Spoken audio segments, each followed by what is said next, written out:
Hey, this is John Lee Dumas of the award-winning podcast Entrepreneurs on Fire, and you're listening to the Excelsior Journeys with George Sirois, presented by the Right Pack Radio Podcasting Network. Prepare to ignite. Is there a burning desire within to share your creativity with the rest of the world? Do you insist on pursuing your passion by any means necessary?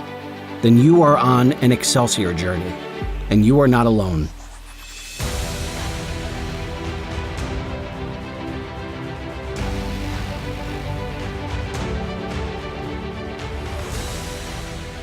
Welcome to episode 2 of Excelsior Journeys. My name is George Sirois. Thank you so much for being here. And I look forward to your feedback regarding not only the previous interview, but I also look forward to hearing from you regarding our guest for this episode, the founder of Linacre Media. He is a voice actor and sports announcer, and you may have seen him quite a few times introducing various events on HBO Boxing. This is Mark Fratto, who will be joining us. Really hope you guys are enjoying the show so far, and I look forward to your feedback, both via email or on the Podbean homepage for the show. I hope that you guys give the show a subscribe, a rate, and review. So we're going to take a quick break, and when we come back, we're going to jump right in with my discussion with Mark Fratto. Stay with us. Today's show is brought to you by Audible. Audible is offering our listeners a free audiobook with a 30-day trial membership. If you've never been an Audible customer and want to see what they offer, just go to www.audibletrial.com/Excelsior Journeys and browse the unmatched selection of audio programs. Download a title for free and start listening. It's that easy. Why Audible? Audible content includes an unmatched selection of audiobooks, original audio shows, news, comedy, and more from the leading audiobook publishers, broadcasters, and entertainers. And with this free 30-day trial, you'll have your pick of it all. You can hear books of all genres narrated by Jim Dale, Stephen Fry, Will Patton, Alex Hyde White, Jeff Brick, Neil Shaw, William Demerit, and even a few by me, George Sirois. So go to www.audibletrial.com/Excelsior Journeys and start your own 30-day journey with Audible today. Welcome back to Excelsior Journeys. My name is George Sirois. Again, so glad that you guys could be here. I have to give a whole lot of credit to Facebook. I know that a lot of people like to kind of beat up on it, but I will go ahead and give credit where it's due, because without Facebook, without social media, I wouldn't have reconnected with so many people that I've known through all my different walks of life, especially someone that goes all the way back to grade school. And this, I'm talking about during my time from second grade through fifth grade, when I was in St. Mary's Catholic School in Wappingers Falls, New York. One of my constant bus ride friends was Mark Fratto, and we were always chatting, always, really good friends and everything during that period of time. When I switched schools and eventually moved to Richmond, that's when we lost touch with each other. But like I said, thanks to the magic of social media and especially Facebook, we've been able to reconnect. And not only were we able to reconnect, but I was able to see what Mark has been up to. And it turns out that a big part of what he's been doing is something that I had considered a dream of mine for almost my entire life. He was doing voiceover work. And not only has he gone on to thrive with the voiceover work, but he's also gone on to do in-arena announcing for various sports. And you may have seen him on HBO Boxing as one of the ring announcers. So it is my great pleasure to introduce to you during this great three-parter launch day. It's my pleasure to introduce to you Mark Fratto. Mark, how are you, sir? I'm doing great, George. I'm feeling great here in New York City tonight, and I'm honored to help you launch your channel here and your podcast, Excelsior Journeys. After all these years, you and I got to reconnect in New York while you guys were still living here, and I'm still here, of course. And then now we're able to do this together. So it's been a long time since those rides to St. Mary's, Wappingers Falls Elementary School, but I'm happy to see you. Also, sad week a little bit for HBO Boxing. HBO announced that it's going to get out of the boxing business and concentrate more on its more profitable ventures like series and the different programming that it has outside of boxing. So besides that's such a HBO shame. boxing, Such a shame too. Like considering like all the great matches that has been on HBO boxing throughout the years. Yeah, a lot of people they'll go back to some Ali fights and the Ward Gotti trilogy and Tyson through the 80s and 90s and others. I've been fortunate to be on HBO Latino, and certainly part of some undercards for some big HBO pay-per-views where Michael Buffer would announce the main events, and those have been fun. But for us, the future is now, and the future is for my company and I, social media for sure. We're doing a Facebook series with Facebook and Everlast as our partners for boxing and MMA, and I do a number of ESPN fights, month to month and year to year for Golden Boy Promotions and others. We do some CBS Sports Network boxing, and I venture over to the Showtime side and do some Showbox and some Showtime Championship boxing as well, and have a great time doing that. Boxing is relatively new as one of our business verticals for my company, but we're having a good time with it. But since you mentioned HBO boxing, I had to give a little requiem, for HBO, given the week that we're recording this. It really is, and I remember, not only do I remember a lot of those fights, but I also remember the great Legendary Nights series with I think it was Liev Schreiber doing the narrating for that. It would be great if they had brought that back as well. Like, because you were saying that HBO is going to be planning on doing all these different sports documentaries as well, which obviously that's a great thing. But like I would love them to bring back Legendary Nights, and who knows, like like if you had a chance to take over for Liev and everything, and maybe do something like that, that would be really cool. Well, he gets the benefit more so than I do, but somewhat of being able to kind of work with both sides of the aisle there. So he of course has the great Ray Donovan series on Showtime, but he's also the voice of so many HBO Sports programs, including the 24/7 series, which would always preview the mega events that HBO would have coming down the pipe. So Canelo Golovkin, or just all the great of late Canelo Golovkin, but all the great big fights, the pay-per-views. Liev Schreiber was able to still make those Ray Donovan checks, but also get those HBO checks. So absolutely, there's a lot of benefit there. A lot of Americans could learn from right now. Yeah, why very true. Cut off your nose to spite your face, or why limit yourself, or burn a bridge when you don't have to. That's a great point. Now, you said before that you were working for Golden Boy. That's Oscar De La Hoya, right? Yeah, that's Oscar De La Hoya's company. Oscar's he's the owner and president, and then there's several layers. So I've been fortunate enough to do probably 20 something of their events over the past 3 years, which has been a good time. This podcast will, I think, maybe launch after my next two events in California. I have one next week in Orange County, and then one in a couple weeks in Indio at Fantasy Springs, where they have a lot of their fights. Those are ESPN fights. But like a lot of promoters, they've gone different directions, looking for different outlets and different revenue sources for their content, showcase for their athletes. So they've started a Facebook series. They actually have a Facebook fight tomorrow night. Their third of five card series with Facebook. Them and another promoter from New Jersey, Main Events, partnering on that.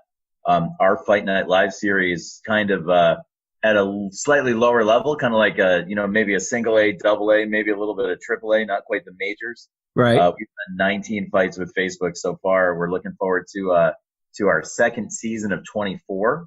That's awesome. Which is great. I mean, to see a platform like Facebook value the last true reality content, which is live sports. You know, Right.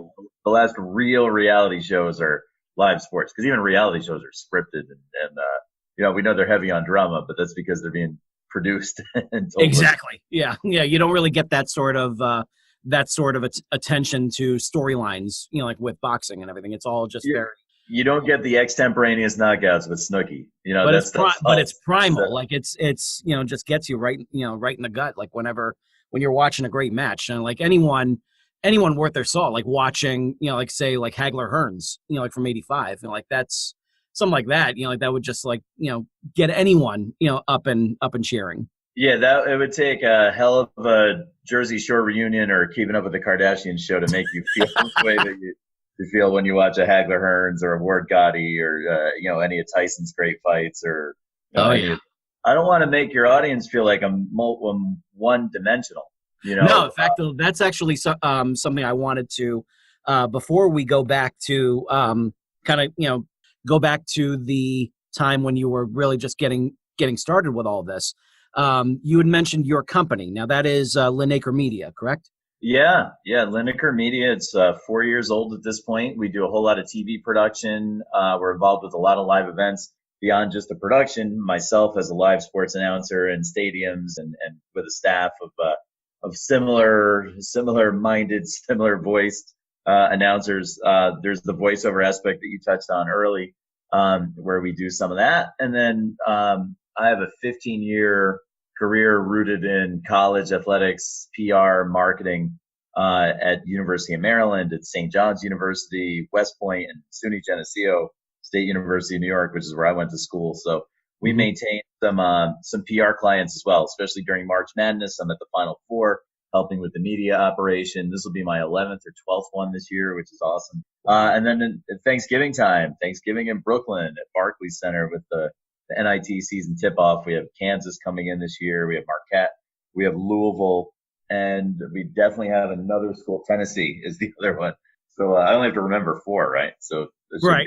So we got some, you know, some great schools coming in to enjoy the Thanksgiving Day parade and eat some turkey in Brooklyn for Thanksgiving this fall. That is incredible, man. That is just so awesome. Just to hear, you know, like knowing that you found this passion and then you were able to not only nurture it, but thrive with it in such a great way. It's something that I think, and I'm fairly sure that I can speak for my audience, is going to be incredibly inspiring to them too. You know, just you gotta just keep at it. So with that in mind, let's go ahead and just take a little trip back and let us know, where did this inspiration come from? What was it that made you look over at you know, voiceover work and you know, sports announcing and everything, and just point to and just like that right there, that's what I want to do. That's the path I want to be on. Well, I always loved sports, and I started out like a lot of youngsters as a ball player. I was a baseball player. We played basketball. We played tennis. We played. I was the world's worst soccer player, so no soccer. Although I'm a soccer announcer now at Yankee Stadium, which is cool. Right. And no football. That was Eileen Fratto of 20 Wildwood Drive's preference. Definitely baseball, basketball, and some tennis. And later on, we all got into golf, my brothers and I. And my middle brother is actually the best golfer in the family, maybe my dad. But, you know, there comes a time for every athlete, and I use that term very loosely when it comes to me. You have to stop playing. You know, either you decide or somebody tells you you're done. So, I mean, that's true of every athlete that's ever played any sport at any time. So, you know, when I got to high school, I was told by my baseball teammates who were on the basketball team that my basketball career was over, and I should contribute to the team and to our school spirit at Our Lady of Lords at Poughkeepsie by becoming the basketball announcer. And they told me that they wanted me to introduce them like Michael Jordan's introductions by an announcer called Ray Clay in the old Chicago Stadium. So did they have the what was it, Emerson, Lake and Palmer?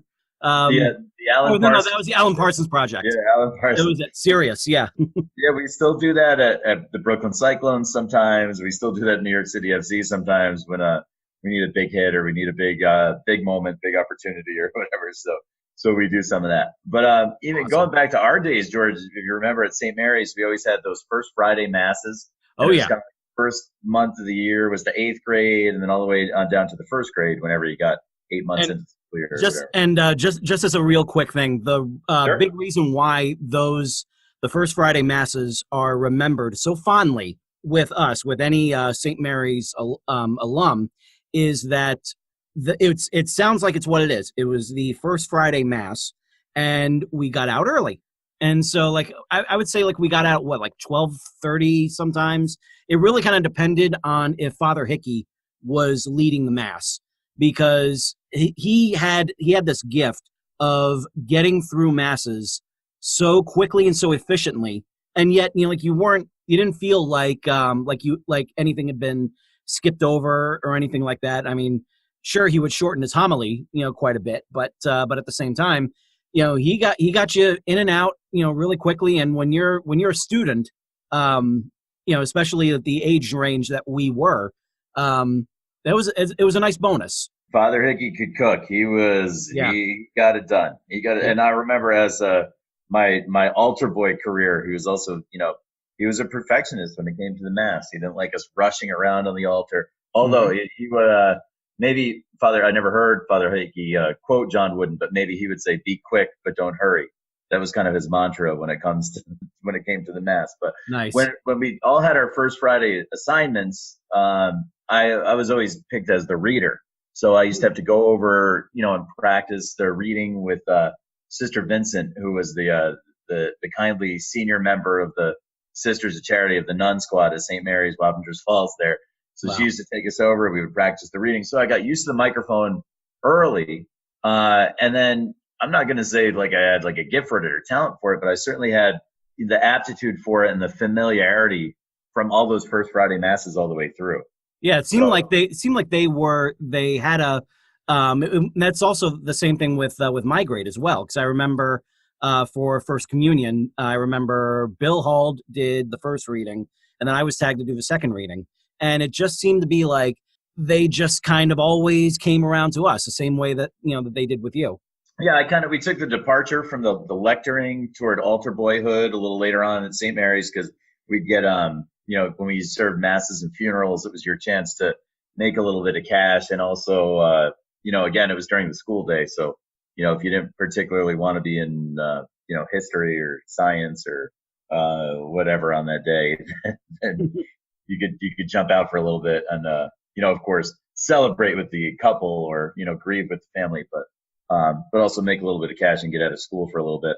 So we did that, and then like I said, when I got to Lourdes, my basketball teammates and then the Monsignor, who's now I think he's still the pastor at St. Mary's, said, "Okay, your basketball career and your altar boy career are ending right now. You're going to be our reader. You're going to do the morning announcements. You're going to announce the basketball games and all that." So that's what I did. And then when I went on to SUNY Geneseo Division III athletics program, I decided that I wanted my student job to be as the sports announcer. I didn't want to sling mashed potatoes in the cafeteria or macaroni and cheese. I probably would have eaten most of it anyway. But right, then that's what I wanted to do. So I went down to the athletic offices on the second day of school with my roommate who was on the track team. He was looking for his coach, and I found an office that I would work in. That and similar for the next 19 years of my life. The sports information office, the media relations office, or communications office. Basically, you're in charge of communications or PR for all the athletic teams and coaches and athletic programs and all that. All the announcing, all the stats, all the multimedia, now all the social media, all the traditional media relations, et cetera, et cetera. So I got involved in that as an undergrad. I turned my biology pre-med major into a communications major, which took some convincing on the home front. When I came home from my first summer, I started interning for teams like the Hudson Valley Renegades, and I wanted to get Division I college athletics experience. So I was an intern for Army athletics at West Point every summer, sophomore, junior, and senior years. Worked for the Renegades for a couple of years. I announced for the New Haven Ravens when I was a junior in my 21-year-old summer, which was a fun one in New Haven, Connecticut. Wow. And then by the time I finished up at Geneseo, I had 3 summers at Army. I had 4 summers of minor league baseball. I had 4 years of announcing Division III. And I was fortunate to go on and get a graduate assistantship at the University of Maryland where they put me to work right away while I was doing my graduate coursework. I was the sports information director for the softball team, then the field hockey team, then the field hockey and baseball teams. Then I started eventually traveling on the road and assisting with men's basketball. I was very fortunate to be there at a time where we went to 2 Final Fours in 2001 and 2002. We won the national championship and cut the nets down in 2002 and won the ACC by beating a very good Duke team in 2004. So I had a great time at Maryland. It was really a transformative experience in my life professionally. Led me to a spot at St. John's as senior associate athletic director at 28. Wow. I was the only one in the country. I used to say I was the only one in the country with black hair. So that was a pretty good distinction. And at St. John's, I get to oversee a staff. We get to run communications for 17 sports. Played a lot of our men's basketball games at Madison Square Garden. Had really good women's basketball, baseball, and soccer.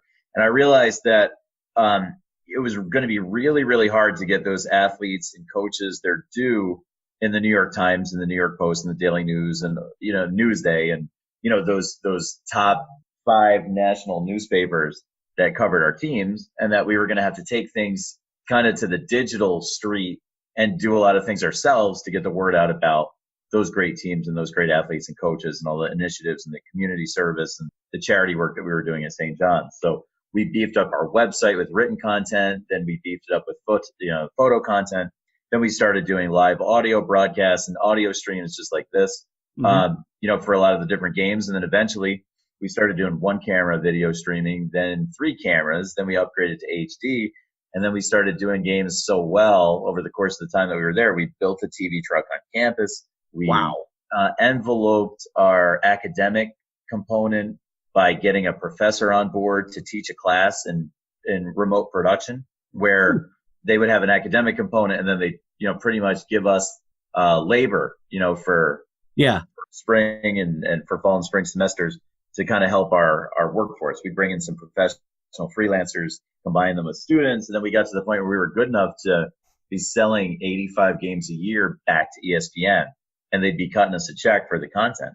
So I thought, radical concept here. We should privatize it. And after 9 years at St. John's, Linacre Media was born. And we took the model to the street there. And we still do some production for colleges and universities and a lot of college conferences and, Division I athletics, Division II athletics, Division III athletics conferences. We do some championships and stuff like that. But now our model that we built at St. John's, which was used by us for about 85 games a year at first, and then Florida State, North Carolina, and Clemson were kind of like on the forefront as well in the 30s, just 30 or so, 35 games a year. We pioneered that. Now every college and university all across the country, all the D1s and some of the D2s and a lot of the D3s and some of the junior colleges, they're using variations of that model that we created at St. John's to broadcast all their sports to all their different constituents, their alumni groups, their parents, of athletes, just general sports fans, and anybody that supports the university. Now everybody has that vehicle at their disposal, and it was something that we kind of created at St. John's because I had a little bit more time because our basketball team wasn't as good and didn't keep me as busy as the Maryland Terrapins when we were going to those Final Fours. So that's awesome. That's the 3-minute version of how Linacre Media was formed and forged and where we're at today. Now you notice, like I've said, wow, quite a few times. I really just am blown away by how you were able to make all of this happen. Like this is just incredible. Like the way that you were able to take that and then just keep going step by step by step, almost like seeing what you're going to need, ahead of time and everything, and being ready for it. I'm glad you noticed the steps, George, because sometimes when I talk to I make it a policy that any young person that gets in touch with me, they're going to get an email back, and usually they're going to get a phone call because I'm in the car a lot going to events. Yeah. When you and I first started talking about this, we tried to arrange it, some time for us to spend on the phone while I was driving to NASCAR at Pocono Raceway, which we will be talking about as well. So we could talk about that too. But because I'm in the car so much, I try to, I've had great mentors, Geneseo, Army, every step along the Maryland, obviously, and now every step along the way, I've had great mentors. So I try to do the same for young people and for young students. And something that you picked up on there was that, there are steps. It's kind of one thing leads to the next thing leads to the next. You go through, there's no shortcut. You kind of go through you have your experiences, good and bad, professionally, personally. It helps shape your perspective. It helps give you an understanding of what different people or different clients or different organizations are going to need.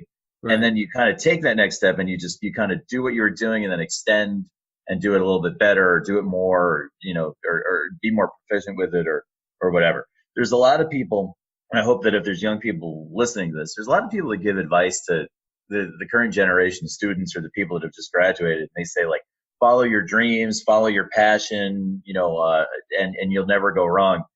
I think that's a little bit incomplete. I think it's good advice, in a kind of abstract way or broad sense, but it's kind of incomplete. Like it's kind of like you have to not just look at the thing that's maybe 25 or 50 steps away.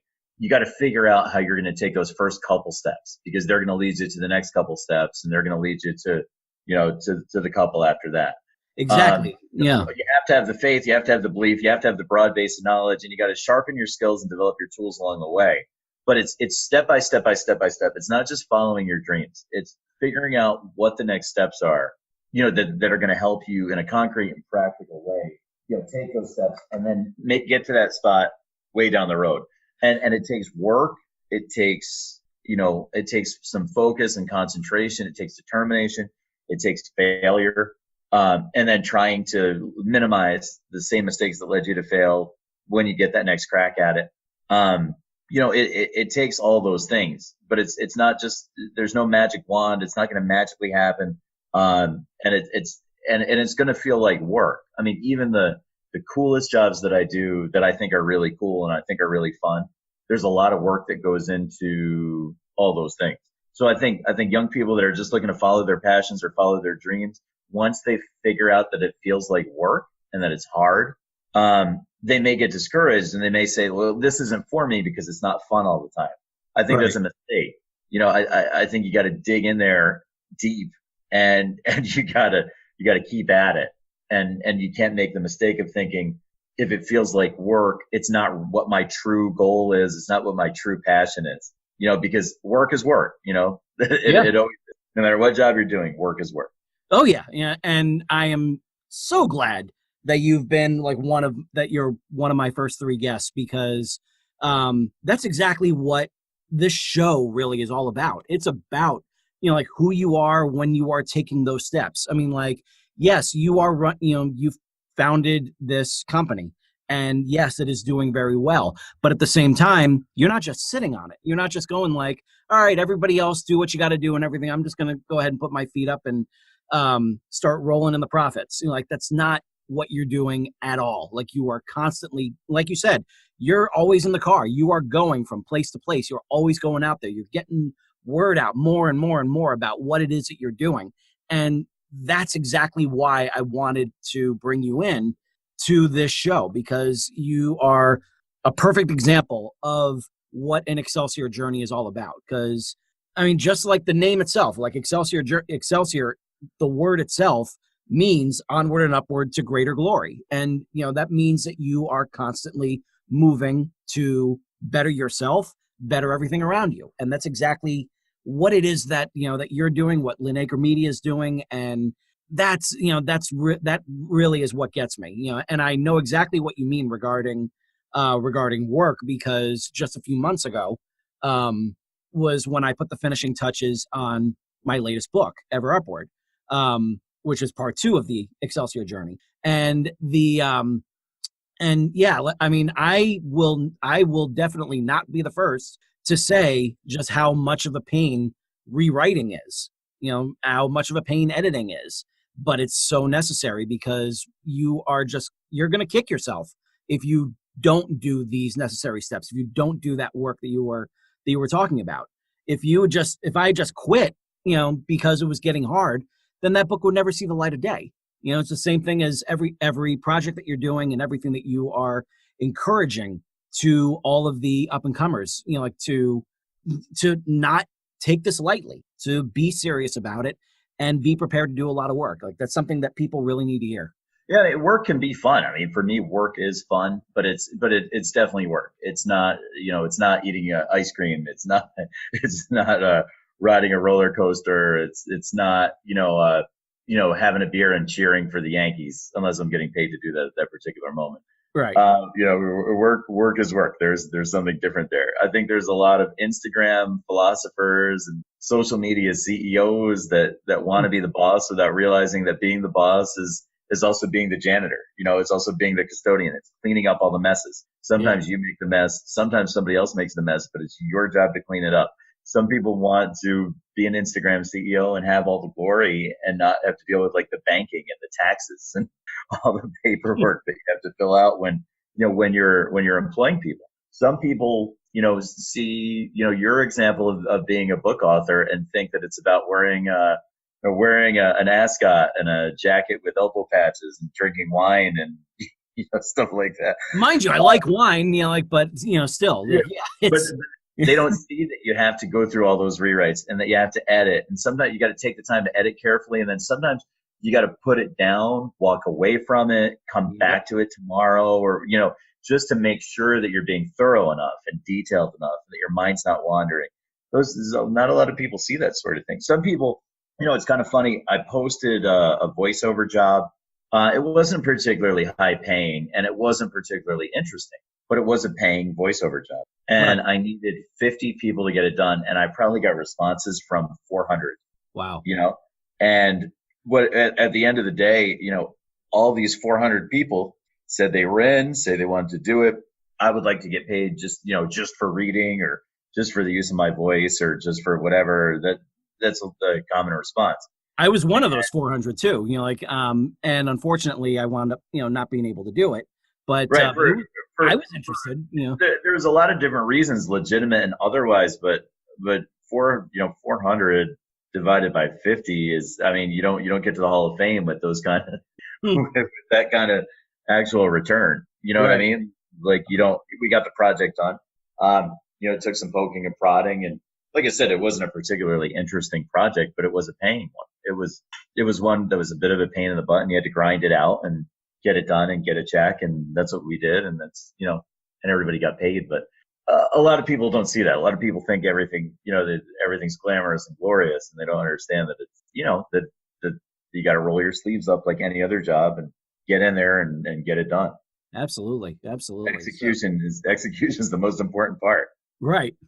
So you're doing the to rewind just a little bit, you're doing the St. John's games, and you're doing those at Madison Square Garden, correct? Well, I was during my time at St. John's for sure. So tell us about that moment. You are literally in the world's most famous arena, and you get to get behind the mic in the booth. So that's about getting ready and staying ready and being ready when the moment arrives. So the first time that I announced at Madison Square Garden it was an emergency. It was out of necessity, of course. I think a lot of people have stories like this. So I was in the back getting ready for it was the 2K Sports Classic at the Garden. The 4 teams were Maryland, my former school, St. John's, my current school, Texas, with Kevin Durant as a freshman. That was the only year he played college basketball. Oh, wow. And Michigan State, which was one of the Drew Neitzel Michigan State teams. So I'm in the back on the second day of the tournament. We had lost to Maryland, and we were going to play Texas in the consolation game. And then Maryland was going to play Michigan State in the championship game.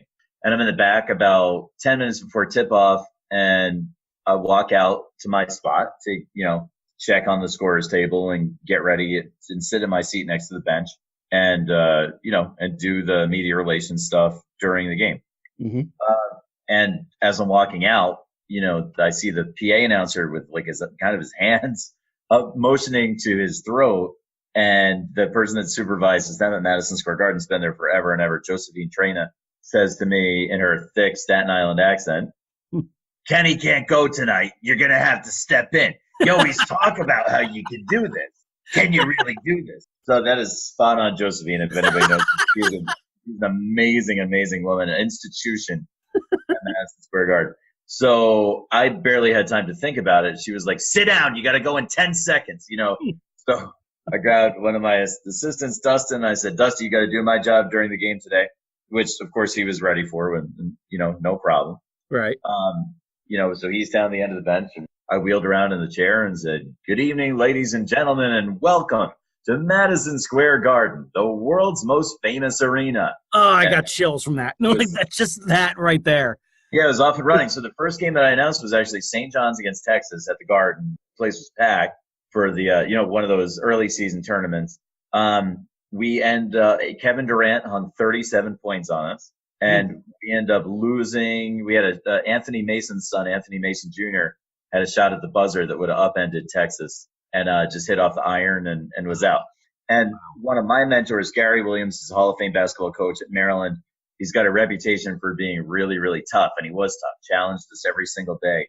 Mm-hmm. But Gary and I have had a really great relationship, for many, many years now. I still talk to him every couple of weeks. He comes out of the locker room while I'm announcing the game. He's going to play Michigan State in the championship. He comes out while I'm announcing Maryland and Texas. And he taps me on the shoulder and he goes, what are you doing? Yeah. And I was like, oh, coach, the announcer got hurt, has laryngitis or whatever, can't go. So I'm doing the game. He goes, Mark, you're announcing at Madison Square Garden right now. And I said, yeah. And I said, coach, what are you doing outside the locker room? Because he never came out early. He always came out like 2 minutes before the buzzer, because he was kind of getting ready for the game and kind of trying to calm his nerves. So he came out. It was like a proud dad moment for Coach Williams, coming out and seeing one of his guys doing something, that he knew that we could do the entire time, but never expected that sort of thing. And then Maryland beat Michigan State in the championship. So I was super happy. It was a great day. It was unbelievable. And then now I've been an announcer at Madison Square Garden for like 14 years, doing different events, doing boxing, doing some basketball. I've done one Knicks game, Knicks versus Sixers, a couple of Easters ago. Oh, wow. I work for the Westchester Knicks regularly, the G League team, not at the Garden, but at the Westchester County Center. So right. I'm involved with the Knicks. Whatever. If somebody gets hurt or injured or whatever on the announcing side, I get called up to go. Same thing at Yankee Stadium. Same thing for the Giants. I recently did my first Giants game at MetLife Stadium. Now that is something. As soon as you said that, when you made the announcement that you were doing that back in August for the it was Giants Browns, right? The preseason game. Yeah, that was Saquon Barkley's debut. It was Eli's return, and it was Baker Mayfield's debut, and HBO Hard Knocks was there. So it wasn't just a conventional 0-win team against a 4-win team or whatever from the season before. And that was a good time. And I was a little nerve-wracking because my wife, Kristen, was 2 days from our due date at that point. So never a dull moment, right? part of my deal with the Giants, I said, listen, we got to be able to park. I said, Kristen has to come because I'll be a wreck if she's home and I'm with you guys. Yeah. And we got to, I had been in their booth before, to learn from the great Jim Hall, who took over for Bob Shepard. Right. And passed away a couple of years ago. And the great Gordon Deal, who's their current announcer.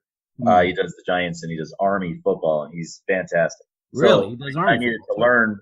And so I sat in there. So I knew that there was room for Kristen to come and sit. And I said, we need a real close parking space to the stadium just in case. Mm-hmm. And maybe a state trooper back through the Lincoln Tunnel to NYU just in case we need it. Right. I'm not going to say that they complied with all of my requests, but they hit most of them. And my son wasn't born for 2 weeks after that anyway, much to his mother's chagrin. But still, if you weren't ready, if you weren't prepared like that, then it's very likely something was going to happen. That's just the way things go, But that's the way we go, and that's as I'm getting to know my son over the past 5 weeks. That's the expect the unexpected has been the theme. So we're having a good time. As a father of a new daughter and everything, yeah, I can definitely say expect the unexpected. It's been quite a chore just to get our schedules locked up in some way that we can actually have this interview. So 2 new fathers. Like we figured it out. but we finally made it happen. So Yeah, tell I us, have just as an aside, I have an absolute. I've been a teamwork guy. Sports has taught me teamwork. From when I was really, really, really, really little, really, really young, all yeah, the way through to now. And I can tell you that parenting, at least the first 5 weeks of it, is all about teamwork. And I have an incredible, incredible best teammate I've ever had, and my wife Kristen. She's a superstar. She's unbelievable. She's a great. She was a great girlfriend, great fiance, amazing wife, and just incredible mother. And she's been awesome. Best teammate. She's outstanding. and I'll easily say the same for Cheryl. She is, it's been this November will be 11 years that we've been married, and it's been just an amazing ride. And she has been the best possible partner that I could ask for. And Yeah. she is just an absolutely incredible mother. You can just tell that she was she was born to do this. Like she was, and huge shout out to my mother-in-law Patty, because without her assistance, and with her constantly, like, keeping watch over Scarlett and everything while we're at work, I honestly don't know what we would have done. So yeah, you got a great team, I got a great team, and we got some terrific kids that we're bringing up into this world. So I'm really hoping that once they get a little bit older, they'll be able to listen to a show like this, and start getting their dreams in order, start figuring out what they eventually would like to conquer in the world. We're what do you call it? We're 11 or 10 and a half years away from 11 years, but Yeah, we're on our way. We're having a good time.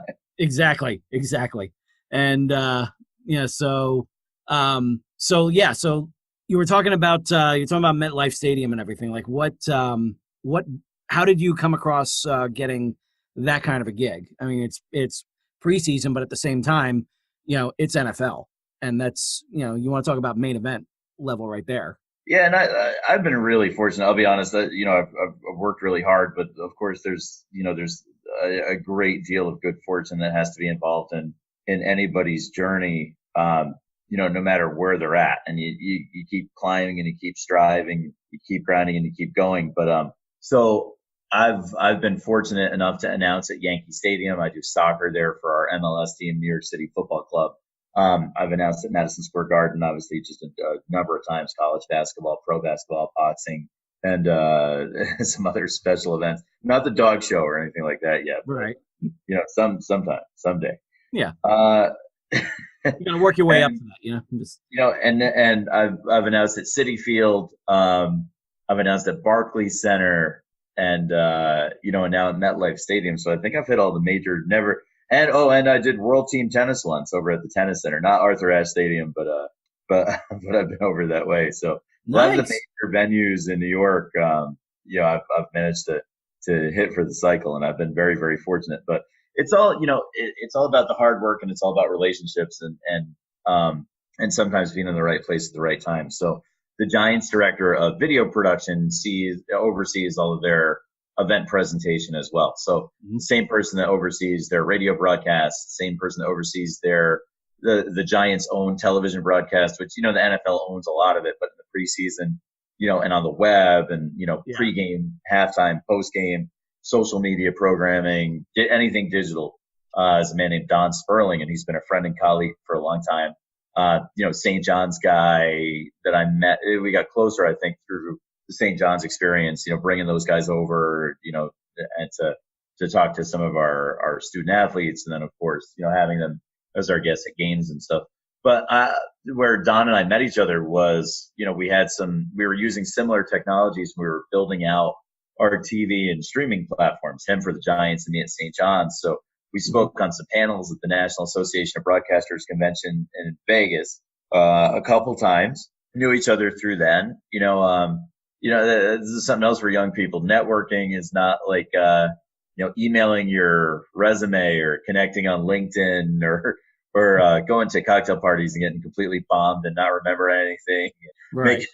making that kind of impression on people that you meet. Although there are aspects of all of those things that have to do with networking. But yeah, I mean, Don and I, we met because we were speaking on the same panel at NAB. We stayed in touch. I mean, the staying in touch thing is key. I mean, and you can't force it. It's got to be something that kind of comes naturally. But we've been in touch for all these years. We've worked together on all these years. We've seen, I've seen his family grow up, on Facebook and in real life. And then, he's certainly seen, Chris and I getting together and getting married, and the build up and the arrival to young Jackson Lewis over here. So, I mean, that's networking. I mean, that's the way. It's easier than ever to network, but you got to make sure that there's some real life to it too. It's not just your resume and my resume are friends on LinkedIn, Right. and it's not, again, it's not, doing 4 tequila shots like it's a college reunion. It's not the type of thing that you got to do. You got to figure out how to network and figure out who are you gonna work with, and during your work experience professionally, it's going to recommend you to that next person. It's going to recommend you to that next level. And that's the sort of thing that happened. I did a couple college games at St. John, at the Garden for St. John's. And then that led me to Yankee Stadium. That led me to MetLife Stadium. That led me to boxing at the Garden in the big room. It's led to every other opportunity. Again, it's been a stepwise process, not a, man, I can't wait to be the Yankees announcer someday. It's been, you do this, you do this, you do this, you do that. Now I'm the soccer announcer at Yankee Stadium, and maybe someday the Yankees. Never know. Yeah. Like that's so cool. As soon as I saw that you were doing that, I was just, I was freaking out, and I was just like, okay, we definitely need to talk about this when we finally have our interview. That was unbelievable fun. I mean, I know you love the Giants, and I'm a big fan, for a really long time, but that was super cool. It was super fun. That's so awesome. And like we were saying before, this is the second time around that we were able to actually get in front of microphones and start having this interview. The first time around when we did it, I was in my studio downstairs, and you were in your car on the way over to NASCAR, and I believe that was your 4th NASCAR that you were doing. Yeah, I've done the races at Pocono the last couple of years, and So actually that was comes that part from of the whole thing? Was that part of the whole networking thing? Or was there a different venue that? that comes from my days of being a part of the Army athletics family. I mean, that's it in a nutshell right there. When I was 18, 19, 20, 21 years old, I was a volunteer intern at West Point, getting experience and building those relationships. And then one of the guys that worked in that office later on, we all stay in touch with each other. Some of the full timers are still there and have been there for many, many years. So, we all stay in touch, and we all, we see each other at conferences or conventions, and we all, we keep those relationships alive. We keep them burning. Mm-hmm. So, I met a great guy who's sadly deceased, young and way before his time. But he was part of the Army athletics family. I was too. And when he got out of college athletics and started working at Pocono, he brought me on to be the announcer over there. And like I said, I'm indebted to him. Just an unbelievable human being. So loved by everyone. Great sense of humor. And sadly, we lost him at the end of about this time last year, probably. Wow. And he just, we had that great relationship, and he brought me over, and then, he's, like I said, he's passed on, but, the relationships that he helped me build over there, brought me back this summer, even though he's gone from us. So, there's a small example, I was 19 years old. We're seeing some of that in the news this week. What did you do when you were 17, 18, 19? Well, sometimes you did some things that were profoundly good, without even trying. Yep. And obviously, some of Not so us good. have made mistakes, not to the extent that the Supreme Court nominee has made, Yeah. not that sort of thing, but Right. you're going to do some things that are silly when you're young and when you're old. Hopefully that stuff is not included. Yeah. Yeah, absolutely. So what was it like getting behind the mic for like your first NASCAR? So that's a whole different NASCAR is kind of interesting because I'm not a NASCAR expert by any means. It's not something that I'm naturally a fan of. I've gotten to know a little bit more about it, since I got involved over there. But that's 160,000 people, that are hearing your voice come through the speakers there. So that obviously there can be some nerves involved there, but again, all the St. Mary's Church First Friday readings led to, Our Lady of Lourdes readings, led to Our Lady of Lourdes announcing, which led to Geneseo announcing, which led to Maryland announcing, which led to St. John's announcing, which led to Madison Square Garden, Yankee Stadium, Giant Stadium, NASCAR Pocono. So if I was just some guy that does the readings in church, then maybe I wouldn't have been ready for 160,000 people. But all those little steps along the way, they make you ready. Yeah. Help you stay ready, help you get ready. I mean, it's like it's your training ground. It's basically like what it's been for all those years. So so take us over to you've done your work in Madison Square Garden. There's obviously MetLife, and there's NASCAR, Yankee Stadium, like all these, Barclays Center, everything you were talking about, like all these great venues. But then you got the middle of the boxing ring. Now that's a whole different type of animal that you're working with there. So tell us about how you were able to kind of get going with that, and tell us about that first time when you got to actually announce a fight.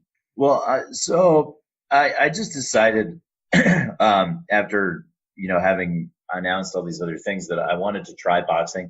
I thought, you're not entirely ugly, so maybe it would be okay if some people saw your face while you were announcing sometimes. Right. So, but there, again, you have this goal or this dream that you want to be a boxing announcer or whatever. So, I had the benefit of having announced at Madison Square Garden, of having announced at Yankee Stadium, and so I had those things on my resume. But I started right back where anybody else would start, in the amateurs. I went to my gym, Gleason's gym in Brooklyn, and I met with the owner and I said, "Hey, I want to be a boxing announcer.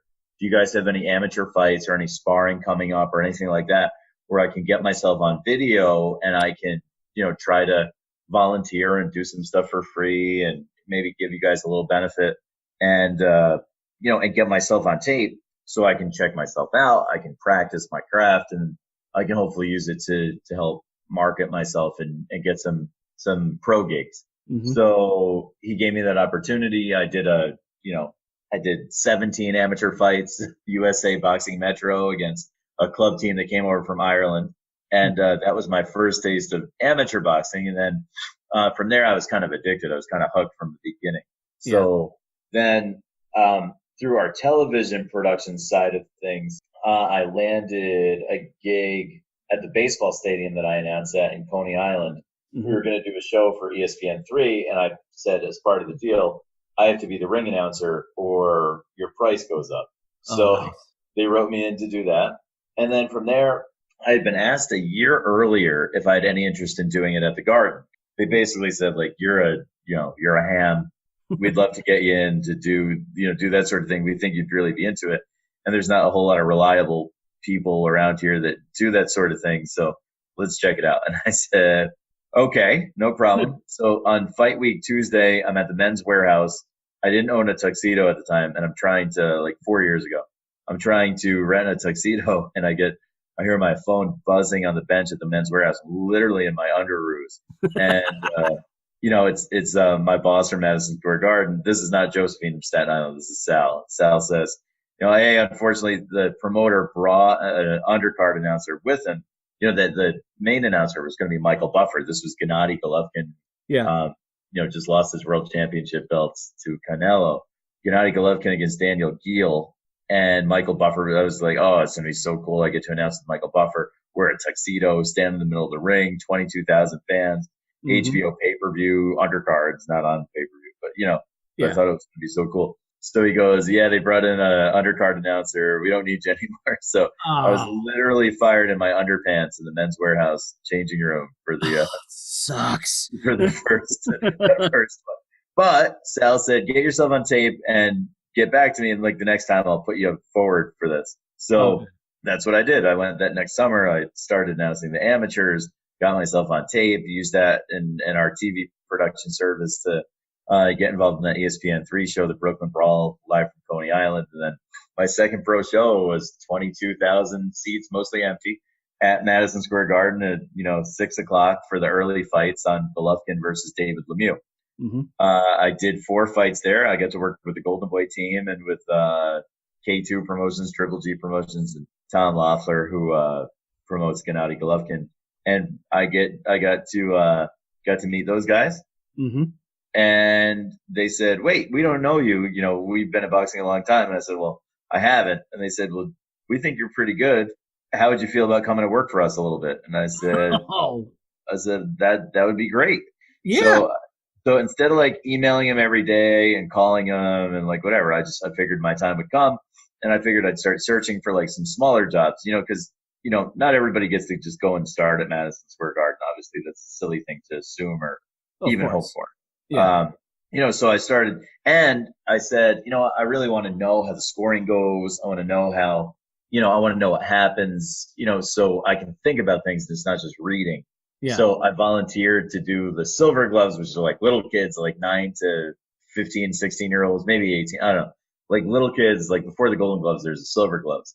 And I did 56 fights in Herkimer, New York for like $100 in 2 days in a hotel room. Oh man. And it was because it was 56 introductions, decisions. After that, it was like boot camp. I came out, I really knew how the scoring worked. I knew how, how to read the judges, what's a split decision, unanimous decision, majority decision, draw, split draw, majority draw, all the different things that the announcer has to know, and how to read the scores and how to preserve the drama. Michael Buffer says you got to preserve the drama. Don't give it away before before you need to. So everybody, everybody gets to experience the who won or who lost at the same time. Don't give it away. Yeah. So I learned all those things. It was a good learning experience. And then a couple weeks later, Golden Boy called me and hired me and brought me on again to do undercards for Michael Buffer, but to do the weigh-in and undercards. So that's the weigh-in, you're putting fighters on the scale, you're introducing them, the main event guys, the HBO guys, the pay-per-view guys included. You're asking them a couple interview questions, for the media in attendance and for the live stream of the weigh-in, so that to me that's harder stuff, handling that stuff. And, it's not as cookie cutter, as the actual fight intros, although the fights themselves are obviously, that's the show. That's what everybody wants to see. Yeah. So, so doing that stuff and it got to be cool. And like I said, I was hooked from the beginning, and it was all I could do to get more boxing gigs. I've been very fortunate, 3 years and change now in boxing to have done a lot of really cool stuff, which I've been lucky. But part of that luck is, again, you got to dial it way back. St. Mary's to Lourdes to Geneseo to Army to Maryland to St. John's to the Garden to Yankee Stadium to Giant Stadium to Pocono. All that stuff helped me be ready to be able to get in there and do that and try to advance, do as well as I could, as fast as I could, and advance as quickly as I could as well. Yeah. If you're starting from zero, it's a lot harder. If you're starting from somewhere, it's a little bit easier. So keeping that in mind for our listeners that are out there, and I hope there are many, if they are just kind of like getting their feet wet in this sort of venue, obviously they can't go all the way back to, their grade school time and then, try to enroll into a Catholic school and, work their way up that way. But not to say that there's any sort of like shortcut or anything like that, because that's not what we're pushing. That's definitely not what you're condoning. But for anyone who, if you kind of hear their voice and just say that, like, hey, that might be along the lines of what this, sport or that sport or, this particular, location or anything would be looking for.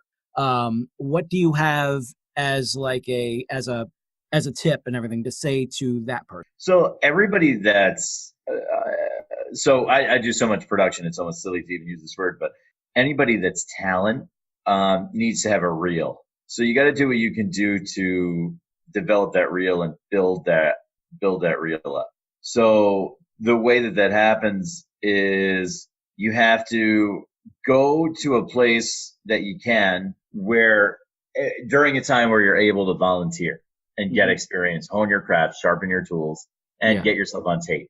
And that's how you start your reel. And then as you get more experience and continue to progress and hopefully start earning some small paychecks, which lead to mediums, which lead to bigger ones. Right.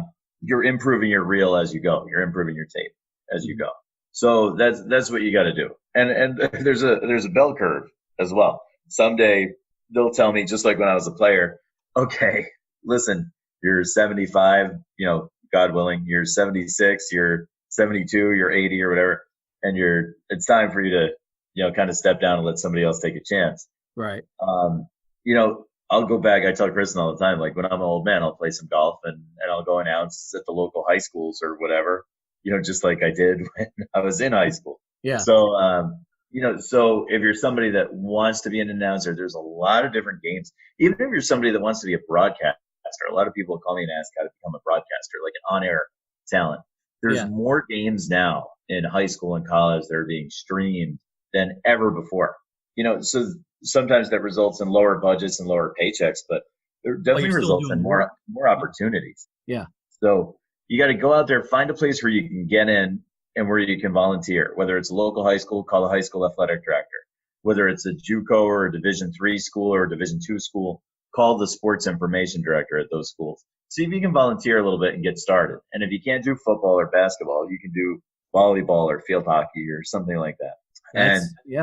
And get yourself going that way. Get yourself on tape. Get yourself a reel, and try to keep on. That's your first step, and then keep on. Try to keep climbing. Try to go to a bigger school, or try to go to a bigger sport, or a better attended sport, or something that's on TV or on a better stream with a bigger audience, or eventually a better network. And you keep moving up and up and up and up and up until you're Jim Lampley, or until you're Al Michaels, or until you're Michael Kay, or Bob Shepard or Mike Walseski for the Knicks, or Gordon at the Giants. Just keep going and keep doing it that way.